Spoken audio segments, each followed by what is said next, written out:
Saudara, suatu penelitian menyatakan bahwa perbedaan antara negara berkembang atau negara miskin dengan negara maju atau negara kaya tidak tergantung kepada usia negara itu.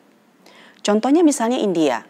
Negara ini berusia lebih dari 2000 tahun, tetapi tetap saja menjadi negara yang terbelakang atau negara miskin. Nah, di sisi lain, negara seperti Singapura, Kanada, New Zealand, Australia, negara-negara ini umurnya lebih muda. Nah, mereka saat ini menjadi negara-negara maju dan bisa dikatakan bahwa penduduknya tidak lagi miskin.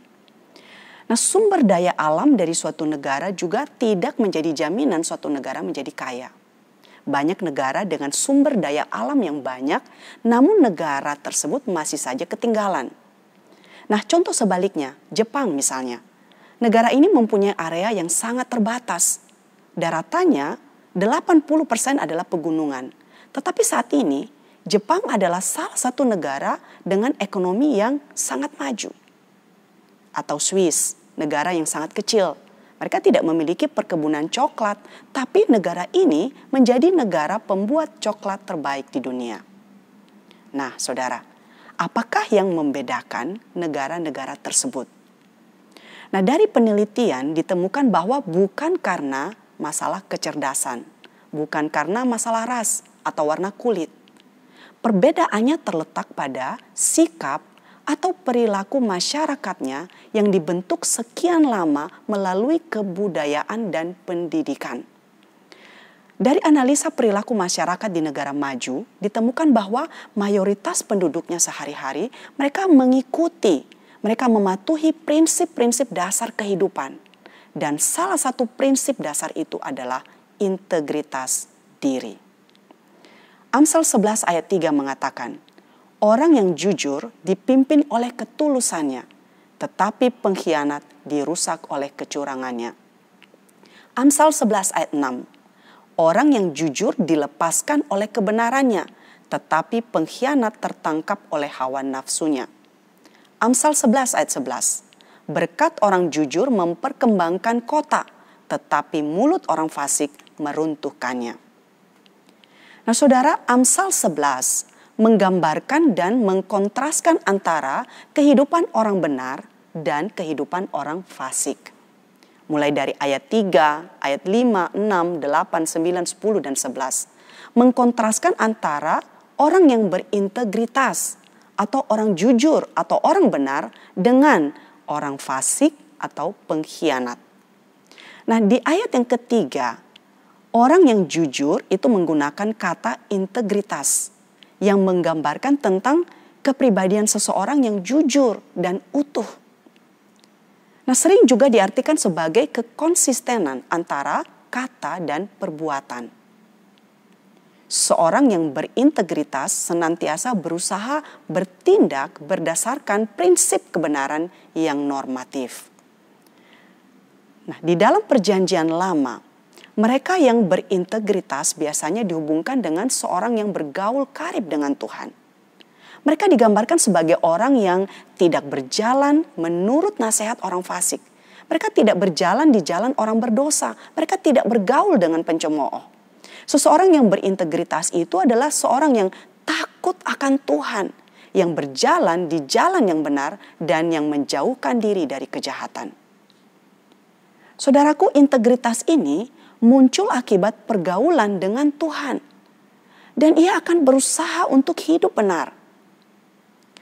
Ketika kita mendengar istilah ini, umumnya kita akan membayangkan seseorang yang dapat dipercaya, seseorang yang jujur, seseorang yang setia. Nah, kita dapat dipercaya karena perbuatan kita sejalan dengan perkataan kita. C.S. Lewis pernah berkata, integrity is doing the right thing even when no one is watching. Integritas itu adalah melakukan sesuatu yang benar meskipun tidak ada yang melihat. Dan lawan kata dari integritas ini adalah hipokrisi atau munafik.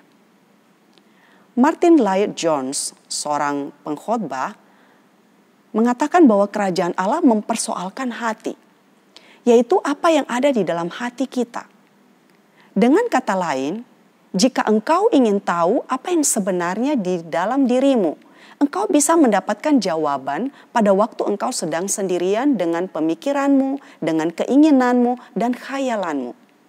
Yang pada akhirnya diperhitungkan adalah apa yang dilakukan seseorang pada waktu ia seorang diri. Nah, hal-hal yang ada di dalam hati yang kita sembunyikan dari dunia luar karena kita mungkin malu tentangnya, hal-hal inilah yang pada akhirnya menyatakan diri kita yang sebenarnya. Seseorang yang berintegritas juga disebut seseorang yang memiliki komitmen dan loyalitas. Mereka akan menepati apa yang mereka janjikan dan mereka akan mempertahankannya sampai pada akhir walaupun harus berkorban karena hal itu.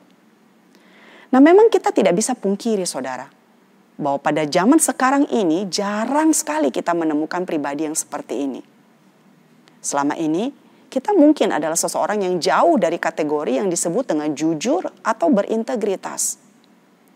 Nah, kita perlu banyak belajar dan tentu saja kita membutuhkan anugerah Allah untuk bisa mengubah diri kita.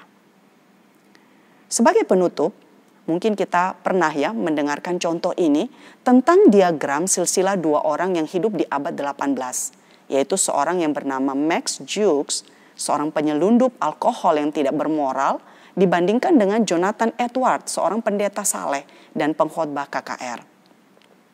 Nah, saudaraku, Jonathan Edwards menikah dengan seorang wanita yang baik dan beriman. Dari Jonathan Edwards ini ada 729 keturunan. 300 orang diantaranya adalah pengkhotbah, 65 orang profesor di universitas, 13 orang penulis, 3 orang pejabat pemerintah, dan 1 orang merupakan wakil presiden Amerika. Nah, dari Max Jukes ada 1026 keturunan, 300 orang mati muda, 190 orang pelacur, 100 orang di penjara, 100 orang peminum alkohol. Nah, dari dua silsilah ini kita melihat bahwa nilai-nilai, prinsip, kebiasaan dari generasi terdahulu itu akan sangat mempengaruhi kepada generasi selanjutnya. Amsal 11 ayat 11. Berkat orang jujur memperkembangkan kota, tetapi mulut orang fasik meruntuhkannya. Kiranya Tuhan menolong setiap kita. Amin.